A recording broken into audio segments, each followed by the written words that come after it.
काश वो गुरु पूजा जल्दी आए जब ये माइक यहाँ नहीं, यहाँ महाराज जी के दिव्य आसन के पास लगे और महाराज जी की वो दिव्य वाणी बरस जाए जिसके लिए हम सब तरस गए हैं। और ये सृष्टि, ये धरती, ये आकाश एक ही जयघोष से गूंज उठे। युग दृष्टा, युग सृष्टा गुरुदेव श्री आशुतोष महाराज जी की जय। सद्गुरु भगवान की जय। आज मैं शुरुआत महाराज जी की ही एक पंक्ति से कर रही हूँ जो महाराज जी ने अपनी दिव्य वाणी में गुरु पूजा पर ही कही थी।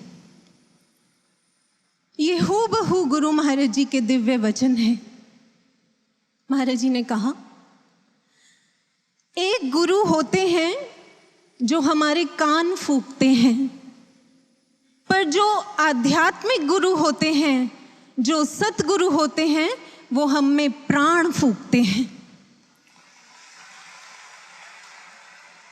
आप में से किस किस को लगता है कि हम महाराज जी के द्वारा कहे गए इन शब्दों के जीते जागते प्रमाण हैं कि महाराज जी हम में प्राण फूंकते हैं? कैसे? सबसे पहले तो हमारी आत्मा अज्ञानता की खाई में निष्प्राण पड़ी थी युगों युगों से। श्री गुरु महाराज जी ने ब्रह्म ज्ञान देकर हम में नव चेतना के प्राण फूके।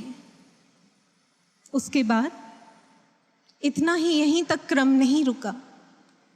हम सब इस बात के भली भांति अच्छी तरह साक्षी हैं कि कैसे पग पग पर जब जब हम निरुत्साहित होते हैं, हौसले टूटने लगते हैं हमारे, तब तब महाराज जी अपने दिव्य वचनों से हमारे हौसलों में, हमारे आत्मविश्वास में, हमारे विवेक में प्राण फूंकते हैं।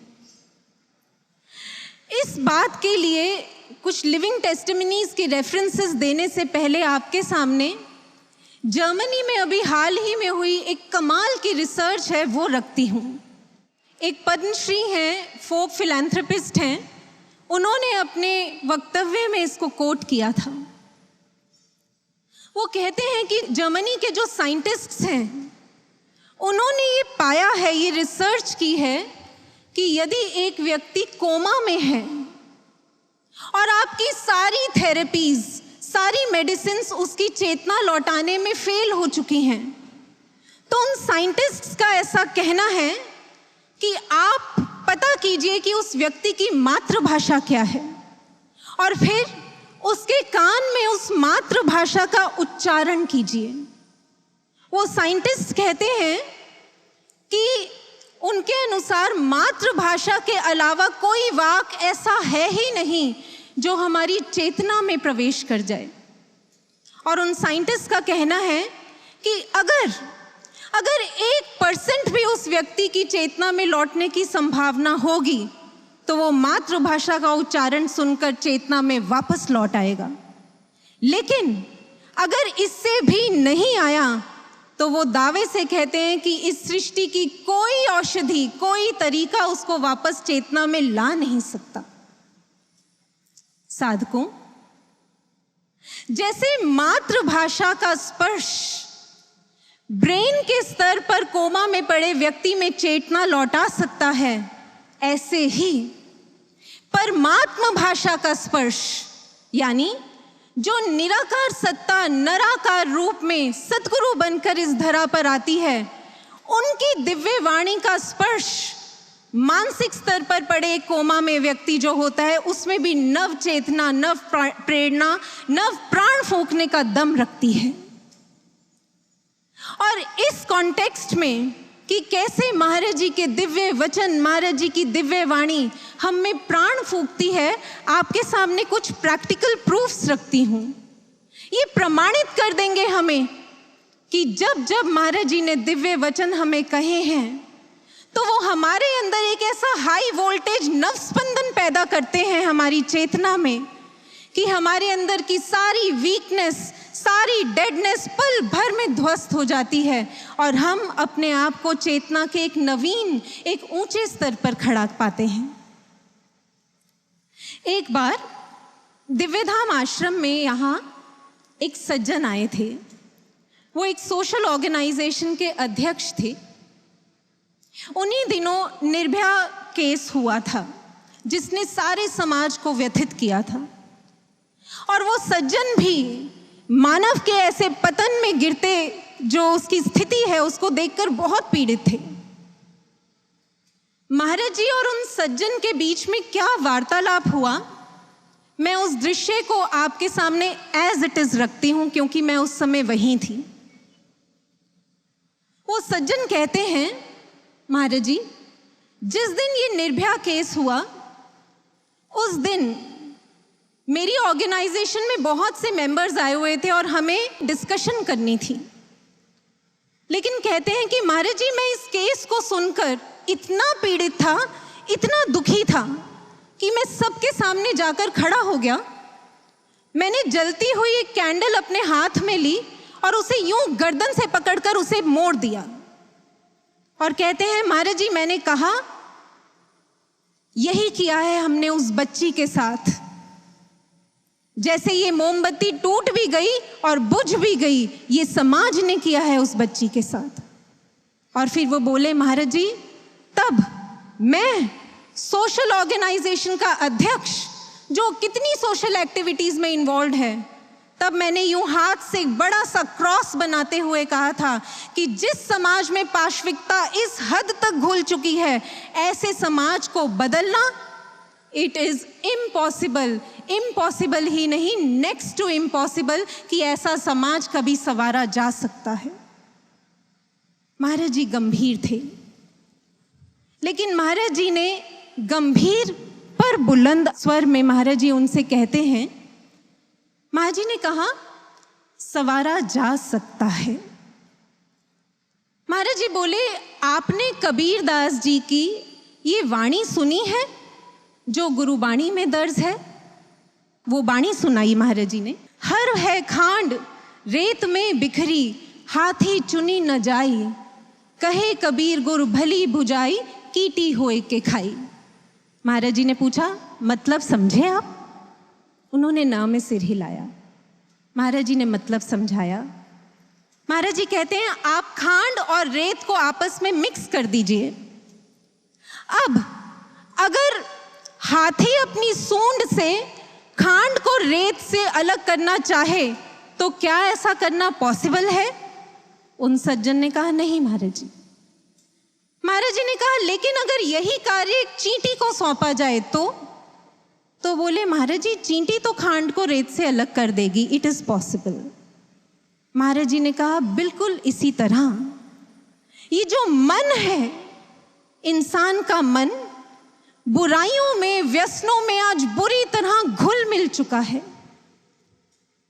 हाथी जो है वो स्थूल का प्रतीक है, यानी ऐसे मन को आप स्थूल तरीकों से, बुराइयों से अलग कर ही नहीं सकते। लेकिन जो चींटी है वो सूक्ष्म का प्रतीक है। सूक्ष्म यानी सटल। महाराज जी कहते हैं, आपको एक सटल टेक्निक चाहिए। जैसे चींटी खांड को रेत से अलग कर सकती है, इसी तरह एक सूक्ष्म तकनीक, ब्रह्म ज्ञान की वो सुप्रीम टेक्निक ही इस मन को पाशविकता से अलग कर सकती है। और आज दिव्य ज्योति जागृति संस्थान यही कार्य कर रहा है। महाराज जी ने इतनी सटीक एनालॉजी उन सज्जन को दी थी कि उनके मुंह से बरबस निकल गया। महाराज जी, कितनी लॉजिकल बात है। Now it seems it is possible. Maharaj ji हल्का सा मुस्कुराए और फिर महाराज जी ने उन्हीं की तरह यूं हाथ से क्रॉस बनाते हुए कहा, इसलिए इस क्रॉस को लगाने के नहीं, हटाने की जरूरत है। कहां से? महाराज जी बोले, एक्सटर्नल शब्द में से यदि क्रॉस को यानी एक्स को हटा दें तो क्या बनता है? वो सज्जन थोड़ा सोचते हुए बोले, महाराज जी अगर एक्सटर्नल में से एक्स को हटा दें तो इटर्नल बनता है। महाराज जी कहते हैं मतलब एक्सटर्नल तरीकों से आप इस समाज को नहीं सुधार सकते, इसके लिए तो केवल इटर्नल टेक्निक, ब्रह्म ज्ञान की सुप्रीम टेक्निक ही कारगर है। उसके बाद जानते हैं क्या हुआ? मैं एक भी चीज अपनी तरफ से ऐड नहीं कर रही। वो सज्जन, वो अध्यक्ष वहीं के वहीं साष्टांग महाराज जी के चरणों में लेट गए और महाराज जी से कहते हैं, महाराज जी मैं झूठ नहीं बोल रहा, मैं आज तक अपने जीवन में कभी किसी के आगे मैंने यूं दंडवत प्रणाम नहीं किया महाराज जी, लेकिन आपके एक एक शब्द में इतना खिंचाव है कि मेरी आत्मा आपके चरणों में झुके बिना रह नहीं पाई आज। और वो दोनों हाथ जोड़कर बोलते हैं, महाराज जी अगर आपके इस मिशन में मैं किसी भी तरह काम आ सकूं तो मुझे जरूर याद कीजिएगा महाराज जी, मैं इसे अपने जीवन का परम सौभाग्य समझूंगा। तब महाराज जी ने उनकी प्रसन्नता से पीठ थपथपाई थी और महाराज जी ने हाँ में सर हिलाते हुए स्वीकृति देते हुए उन्हें आशीर्वाद दिया था। देखा आपने, इस तरह जो व्यक्ति दिशा नहीं पा पाते, समाज के लिए कुछ करना चाहते हैं पर समझ नहीं आता उन्हें कैसे करें, उनमें विवेक की जागृति के प्राण फूंकते हैं महाराज जी के दिव्य वचन। इसी तरह जो जटिल बुद्धियां हैं ना, उनमें भी नव चेतना की संजीवनी के काम करते हैं महाराज जी के ओजस्वी वचन। इस कॉन्टेक्स्ट में भी एक घटना शेयर करती हूं आपके साथ। हमारी यूनिवर्सिटी में एक बार FDP फैकल्टी डेवलपमेंट प्रोग्राम हुआ था, जिसमें स्पीकर्स के तौर पर DJJS के रिप्रेजेंटेटिव्स को इनवाइट किया गया था। और उस प्रोग्राम में यूनिवर्सिटी के डीन, डायरेक्टर, सारे डिपार्टमेंट्स के HODs, फैकल्टी मेंबर्स और स्टाफ वहां बैठे थे। जो स्पीकर थी महाराज जी की शिष्या, उन्होंने कंक्लूडिंग नोट में अपनी टॉक के कुछ रेफरेंसेस देने शुरू किए कि कैसे महाराज जी कहते हैं कि जो अध्यात्म है, अध्यात्म का विज्ञान है, वो आपको एक ऊंचे पेडेस्टल पर लाकर खड़ा कर देता है। इसके लिए उन दीदी ने महाराज जी की ये बात कही। उन्होंने कहा कि जो डार्विन हुए हैं उनकी साइंस कहती है सर्वाइवल ऑफ द फिटेस्ट, लेकिन महाराज जी कहते हैं अध्यात्म की science makes you fit for survival. जैसे ही उन्होंने ये बात कही, एक HOD थे जो उसी ग्रुप में बैठे थे और वो अध्यात्म गुरु इनको लेकर काफी नाक मुंह सिकोड़ते थे। वो बैठे बैठे ही वहां से बोले, वाओ, माइंड ब्लोइंग थॉट। इतने में ही उन दीदी ने महाराज जी की दूसरी बात रख दी। वो दीदी कहती हैं कि जो न्यूटन था उसने देखा सेब नीचे गिर रहा है तो उसका चिंतन इस दिशा में चला गया कि आखिर कौन सी शक्ति ने इस सेब को नीचे गिराया, और इस दिशा में चिंतन करते हुए उसने लॉ ऑफ ग्रेविटेशन डिस्कवर कर दिया। लेकिन महाराज जी कहते हैं, उन दीदी ने कहा, महाराज जी कहते हैं कि अगर न्यूटन इस बात पर चिंतन कर लेता कि कौन सी शक्ति ने सेब को उस डाल से जोड़ कर रखा है, तो वो लॉ ऑफ लाइफ डिस्कवर कर लेता। आप मानेंगे, जैसे ही महाराज जी के ये शब्द कोट किए गए, वो HOD इस बार अपनी चेयर से खड़े ही हो गए और बोले, मैंने अपने 60 साल के एकेडमिक करियर में ऐसी प्रोफाउंड एनालिसिस नहीं सुनी, आप अभी के अभी ब्रह्म ज्ञान के लिए मेरा नाम एनरोल कर लीजिए। मैं आपको बताना चाहती हूँ, ये HOD जो थे, इन्होंने एक बार आकर मुझे ये कहा था, क्योंकि वो जानते थे कि मैं सद्गुरु महाराज जी की शिष्या हूँ। तो उन्होंने एक बड़े टॉन्टिंग वे में ये मुझे कहा था कि ये जो गुरु को मानते हैं ना लोग, मैं सच कहता हूँ, जो ब्रेन के हमारे 2 पार्ट्स हैं ना, लेफ्ट और राइट, ये गुरु मानने वालों में उनके राइट ब्रेन में नथिंग इज राइट और उनके लेफ्ट ब्रेन में नथिंग लॉजिकल इज लेफ्ट। बाद में यही HOD थे, जब इन्होंने ब्रह्म ज्ञान लिया, ये मेरे पास आए और इन्होंने एडमिट किया, कहते हैं मैं गलत था। टुडे आई वॉन्ट टू से कि महाराज जी को जो अपने जीवन में जो महाराज जी की शरण में चला जाता है, फिर Maharaj ji makes our right brain perfectly right and allows nothing illogical to be left in the left brain. और फिर उन्होंने कहा कि मैं आज कहता हूं कि महाराज जी का ब्रह्म ज्ञान हमें वाइज बनाता है और लाइफ में राइज कराता है। साधकों, ऐसे भरते हैं हम में विवेक, हमारे विवेक में प्राण महाराज जी के दिव्य वचन। और इस बात के तो शायद हम सबके पास सैकड़ों सैकड़ों प्रमाण होंगे कि जब जब हमारे उत्साह को, हमारे हौसलों को इन तूफानों ने इनका दम तोड़ने की कोशिश की है, तब तब महाराज जी के ओजस्वी वचनों ने हमें उत्साह में हमारे प्राण फूके हैं। एक बार एक परिवार यहाँ महाराज जी के दर्शन करने आए, ब्रह्मज्ञानी फैमिली थी। उनमें जो माँ थी वो अपनी बेटी के लिए बोली, महाराज जी हमारे घर में जो बड़े बुजुर्ग हैं ना, उन्होंने ब्रह्म ज्ञान नहीं लिया और वो ये ज्योतिष विद्या, हस्तरेखाओं की विद्या, इसमें बड़ा विश्वास रखते हैं। और महाराज जी उन्होंने इसकी भी हाथ दिखाया था एक ज्योतिषी को। तो वो ज्योतिषी बोलता है महाराज जी कि इसके हाथ में तो सफलता की कोई रेखा ही नहीं है। तो उन्होंने पूछा, महाराज जी क्या ये ज्योतिष विद्या, हस्तरेखा की विद्या, ये सब होता है? महाराज जी कहते हैं, हाँ ये भी एक तरह का विज्ञान है। जैसे ही ये सुना, उन दीदी का, उन बहन का चेहरा मुरझा गया और वो बोली, महाराज जी फिर तो जो इसके भाग्य में लिखा होगा वही इसे मिलेगा।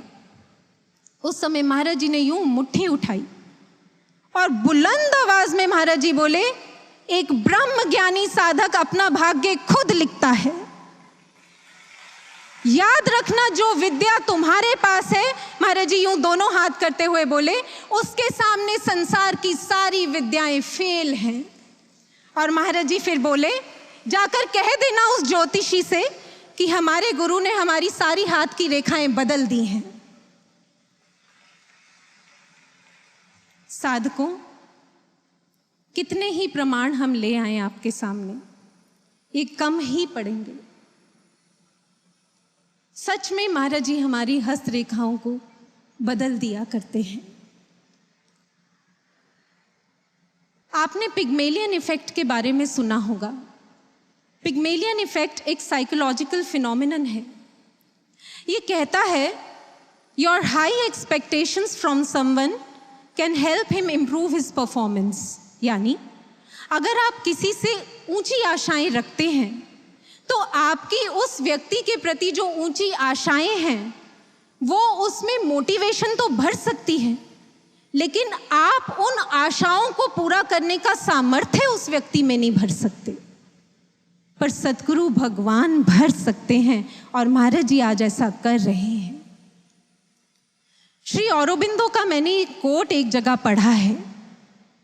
वो कहते हैं कि एक साधारण से शब्द में भी पावर होती है, शक्ति होती है, लेकिन यदि ये शब्द साधारण ना रहकर ब्रह्म की वाणी बन जाए तो फिर उसमें ऐसा अद्भुत सामर्थ्य होता है कि वो असंभव कार्य को भी संभव करने का दम रखता है।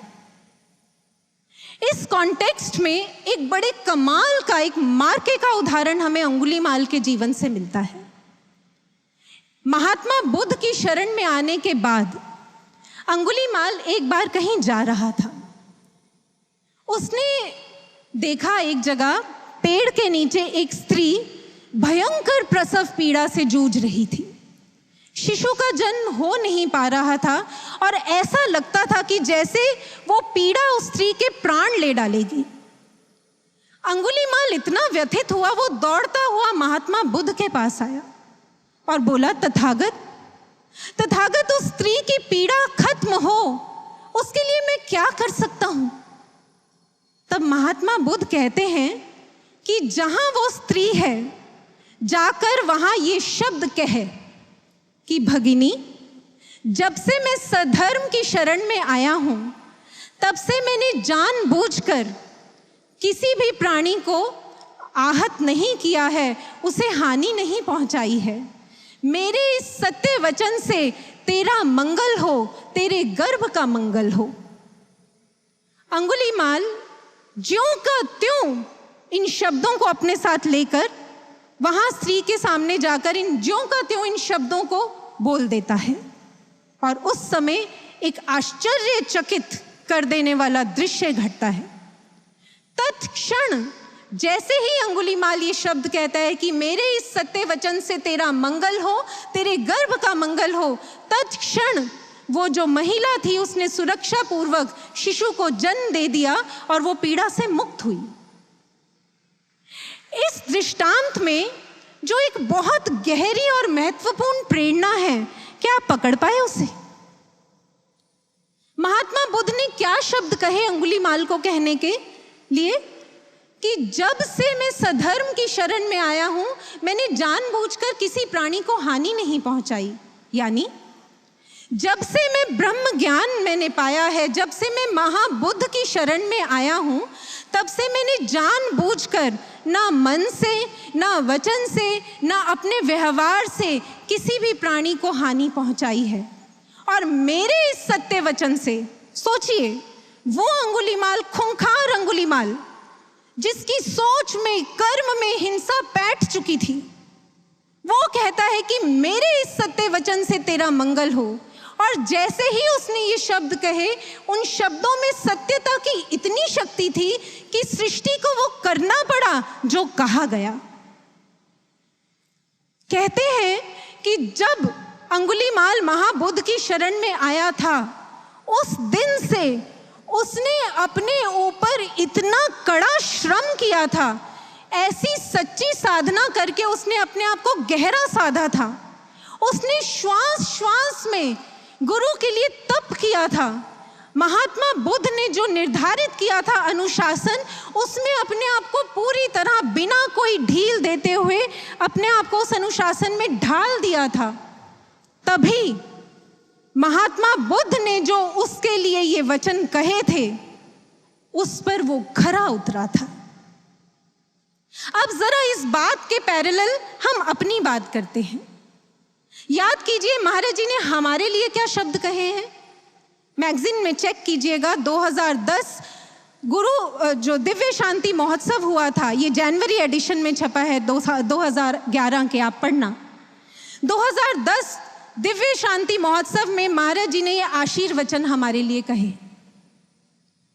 आप चाहें तो तूफानों का रुख मोड़ सकते हैं। इस युग को बदलना, कलयुग को सतयुग में परिणत करना आपके हाथ में है। साधकों, ये सद्गुरु भगवान के वचन हैं। इनमें वो सामर्थ्य है कि इस असंभव लगने वाले कार्य का संभव होना निश्चित है। लेकिन हम महाराज जी के इन शब्दों पर खरा उतर सकें, इसके लिए हमें भी अंगुलीमाल की तरह कड़ा श्रम करना होगा। श्रम नहीं करना होगा, श्वास श्वास में श्रम करना होगा, क्षण क्षण में श्रम करना होगा, कतरे कतरे में श्रम करना होगा। अपने आप को पूर्णतः अनुशासन में ढालना होगा। महाराज जी ने एक बार हमसे पूछा था, अनुशासन में रहने का मतलब क्या होता है? हमें उत्तर देना नहीं आया। तब महाराज जी बोले, अनुशासन यानी अणु अणु पर गुरु आज्ञा का शासन, अणु अणु पर गुरु वचनों का शासन।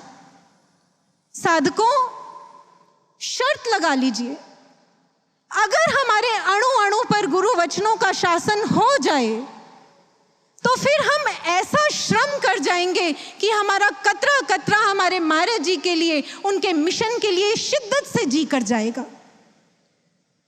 और हम श्वास श्वास से सच्चा पूजन अर्पित कर पाएंगे। यही जीवन महाराज जी के चरणों में सच्ची पूजा बनकर अर्पित होगा। लेकिन क्योंकि परीक्षा काल है, इसलिए दुखों के, परेशानियों के, परीक्षाओं के जो तूफान हैं, वो हमारे इस श्रम को कम करने में, मध्यम करने में, इसका दम तोड़ने में पूरी तरह कटिबद्ध हैं। लेकिन इन तूफानों के बावजूद हमारे श्रम का क्रम ना टूटे, इसके लिए महाराज जी के ये वचन अणु अणु में स्मरण करते रहना। कौन से?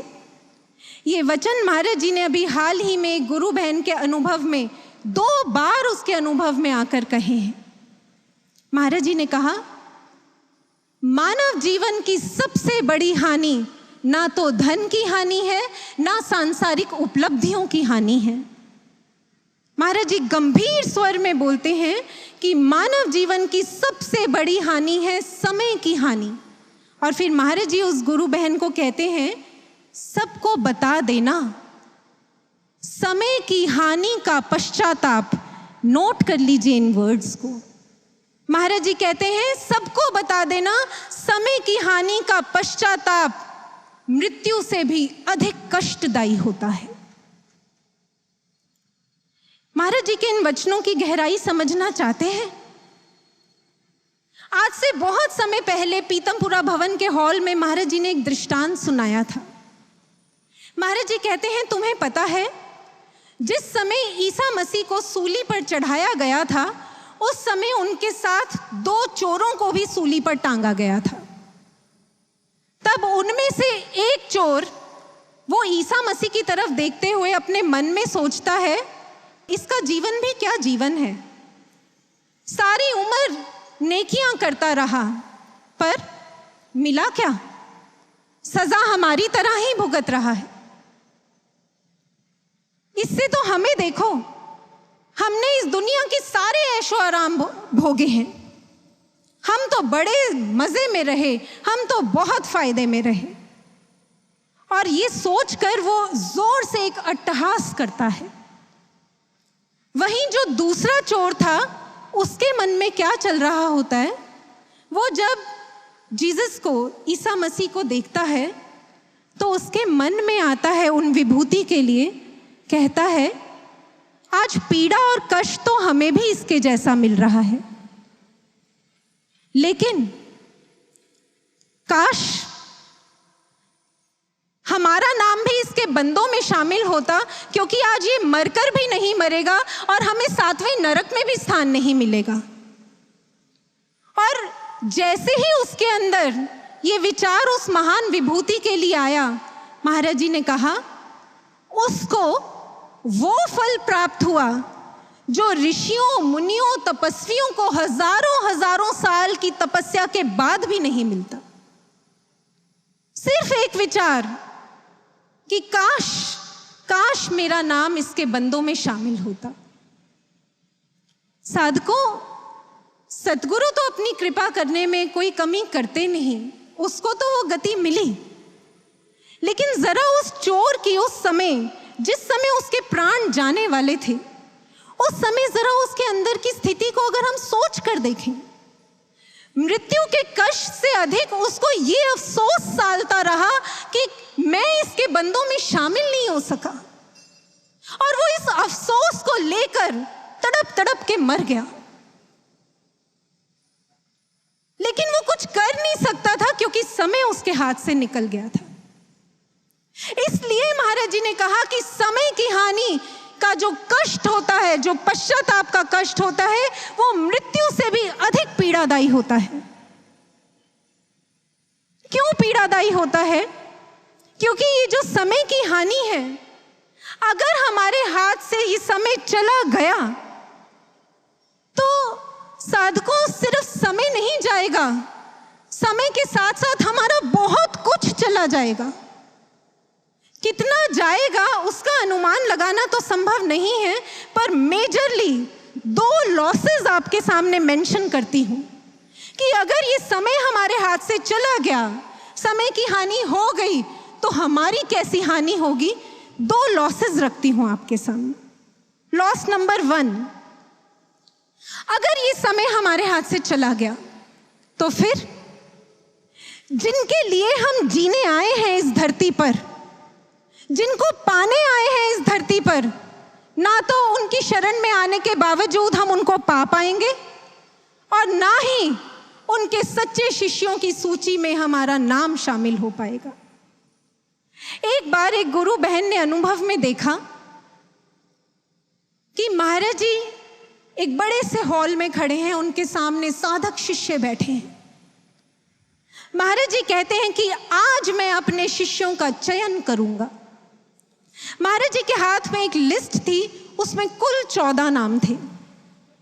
महाराज जी एक स्वामी भैया को उन नाम को पढ़ने को कहते हैं और वो 14 के 14 लोगों को महाराज जी अपने पास बुला लेते हैं। लिस्ट खत्म हो जाती है। अनुभव में ही वो देखती हैं कि एक बहन ये सोचती है कि मुझे तो महाराज जी से जुड़े हुए 20 साल हो गए हैं, लेकिन महाराज जी ने मेरा चयन नहीं किया। मेरे बाद कितनी बाद जो लोग आए उनका महाराज जी ने चयन कर लिया। और वो यही बात अनुभव में महाराज जी से पूछती हैं कि महाराज जी मैं तो 20 साल से आपसे जुड़ी हूं, आपने मेरा चयन क्यों नहीं किया? महाराज जी कहते हैं तुम 20 साल की बात करती हो, 20 दिन का भी समर्पण नहीं है तुम्हारा। यहां अनुभव खत्म हो जाता है। और जो बहन ये अनुभव देख रही थी वो अगले दिन महाराज जी के दर्शन करने आती हैं और महाराज जी से पूछती हैं कि महाराज जी आपकी दृष्टि में समर्पण क्या है?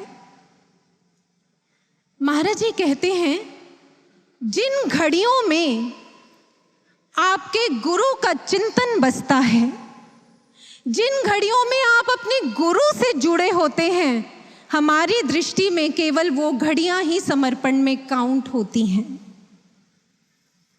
इस हिसाब से जरा नुकसान का अंदाजा लगा लीजिए कि ऑलरेडी हम अपना कितना नुकसान कर चुके हैं। आज तक तो हम सत्संग में ये सुनते आए थे कि हमारी असली उम्र तब से शुरू होती है जब से हमने ज्ञान लिया है, लेकिन समय के साथ क्राइटेरिया बदल गया है। महाराज जी की दृष्टि में हमारी वो सांसें जीवन में सार्थक काउंट हैं, या लगा लीजिए हमारा उतना ही जीवन काउंट किया जाएगा जितनी सांसों में हम महाराज जी से जुड़े। क्योंकि जिन घड़ियों में विस्मरण रहा वो तो विष और मरण समान ही मानी जाएंगी। ये पहला लॉस कि ना महाराज जी की शरण में आने के बाद उनके बन पाएंगे, ना उनके सच्चे शिष्य कहला पाएंगे। लॉस नंबर 2, जहां महाराज जी हमें अपने संग लेकर जाना चाहते हैं हम वहां भी नहीं जा पाएंगे। एक बार रामानुजाचार्य अपने शिष्यों के साथ एक यात्रा पर निकले। मार्ग में नदी के किनारे सबने विश्राम करने का निर्णय लिया। तब सबको भोजन वितरित करने से पहले शिष्यों ने रामानुजाचार्य जी को भोग के लिए भोजन अर्पित किया। लेकिन भोग के पश्चात रामानुजाचार्य जी ने वो भोजन वापस शिष्यों को नहीं दिया, उसे नदी में डाल दिया। उसी समय एक मछली आई, उसने उस भोजन को ग्रहण कर लिया और जैसे ही उस भोजन को खाया एक बहुत अचंभित कर देने वाला दृश्य सामने दिखा। उन सब शिष्यों की आंखों के सामने घटा। वो मछली जैसे ही उसके मुख में वो प्रसाद, महाप्रसाद गया, वो एक देव के रूप में परिवर्तित हो गई और बैकुंठ की तरफ उसका प्रस्थान हो गया। वो शिष्य अवाक खड़े रह गए। उन्होंने रामानुजाचार्य जी की ओर देखा और कहा, आचार्य वो मछली कहाँ गई? आचार्य कहते हैं वो बैकुंठ में चली गई। तो उन्होंने कहा, रामानुजाचार्य जी से कहा, आचार्य पर ऐसा कैसे हो गया? रामानुजाचार्य जी कहते हैं क्योंकि उसने हमारे दिए हुए प्रसाद को ग्रहण किया था। वो शिष्य हैरानी से कहते हैं, आचार्यवर हमने तो कितनी कितनी बार आपका महाप्रसाद ग्रहण किया है, हमारे साथ तो ऐसा कभी नहीं हुआ। रामानुजाचार्य जी कहते हैं क्योंकि तुमने कभी उसे वैसे ग्रहण किया ही नहीं जैसे हमने तुम्हें जब कुछ दिया है। जब जब हमने तुम्हें कुछ दिया है, हमने तुम्हें अपने कुछ वचन कहे हैं, तुमने उन वचनों में अपनी महत्वाकांक्षाएं, अपनी सोच, अपनी इच्छाएं, अपनी धारणाएं, अपनी मान्यताएं मिलाकर उसको लिया है। इसलिए तुम वहां कभी जा ही नहीं पाए जहां हम तुम्हें ले जाना चाहते हैं। शायद हम सबके साथ भी ऐसा ही है। तभी अब तक वो नवयुग में जाने का हमारा अवसर डिले हो रहा है, क्योंकि हम महाराज जी के वचनों को वैसे ग्रहण कर ही नहीं पाए जैसे महाराज जी ने हमें दिए। इन दोनों लॉसेस का मतलब समझते हैं? अगर जिनको पाने आए हैं उनको पा नहीं सके, जिनके लिए जीने आए हैं पूर्ण समर्पण करके उनके लिए जी नहीं सके, जिनके संग, जो हमें अपने संग जहां ले जाना चाहते हैं उनके संग हम जा भी नहीं सके, ऐसा जीवन जीकर करेंगे क्या? हम जी पाएंगे क्या? पल पल मृत्यु से भी बदतर जीवन होगा, पश्चाताप की अग्नि में जूझते रहेंगे हम। साधकों, ऐसी हानि हमारे जीवन में ना हो। आज महाराज जी के आगे दोनों हाथ जोड़कर महाराज जी से कहते हैं कि महाराज जी हमें विवेक दें, सद्बुद्धि दें कि हम अपने समय की हानि, ये जो अवसर हमारे हाथ में है, इसे खो ना बैठें। ऐसा पुरुषार्थ करें कि हमारे श्रम का क्रम अब कभी ना टूटे। अणु अणु से, कतरे कतरे से महाराज जी हम आपके लिए जी जाएं। साधकों, कतरे कतरे से ऐसा श्रम करें अब हम कि कोई कमी ना रहे। ऐसा श्रम, जब स्वनिर्माण के लिए हमें श्रम करना हो तो कैसा श्रम करें हम? महात्मा बुद्ध के महाकश्यप के जैसा। महाकश्यप को यह लगता था कि वो अच्छे वक्ता नहीं है, इसलिए वो दूसरों को सत्संग सुनाने में बहुत हेजिटेट करते थे, सुनाते ही नहीं थे। लेकिन उनके मन में बार बार आता था कि मेरे जीवन का तो परम लक्ष्य ही मेरे भगवान बुद्ध का संदेश जन जन तक देना है, तो अगर मैं ये संदेश ही नहीं प्रचार इसका कर पाया तो मेरे जीवन का क्या होगा? और बोल वो पाते नहीं थे। तो क्या हुआ? क्या अवसाद की गहराई में डूब गए? श्रम करना छोड़ दिया ये सोचकर कि मैं कुछ कर नहीं सकता, मैं किसी लायक नहीं? नहीं, उन्होंने, महाकश्यप ने ये सोचा कि अगर वाणी से बोलकर अपने महाबुद्ध के प्रचार में सहयोग नहीं दे सकता तो महात्मा बुद्ध के अनुशासन में अपने आप को ढालकर अपने आचरण से मूक भाषा में प्रचार करूंगा। और कहते हैं कि महाकश्यप ने उस समय ऐसा दृढ़ संकल्प धारण किया, ऐसी तप की, उसने एक मुहिम छेड़ दी, शंखनाद कर दिया, दिन रात अपने आप को कड़े श्रम में झोंक दिया। साधना, सुमिरन, महाबुद्ध का जो अनुशासन था, पोर पोर से अपने आप को उसमें ढाल दिया। और कहते हैं कि वो ऐसा शिष्य बनकर उभरा कि जिसने महात्मा बुद्ध के धर्म प्रचार में ऐसा कमाल का सहयोग दिया कि उसको तप की श्रेणी में अग्रणी स्थान मिला।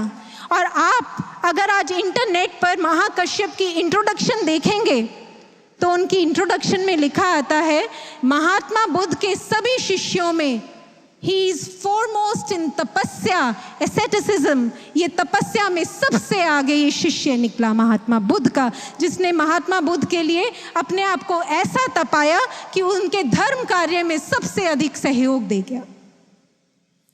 ये तो हुआ स्वनिर्माण के लिए हमें कैसा श्रम करना चाहिए।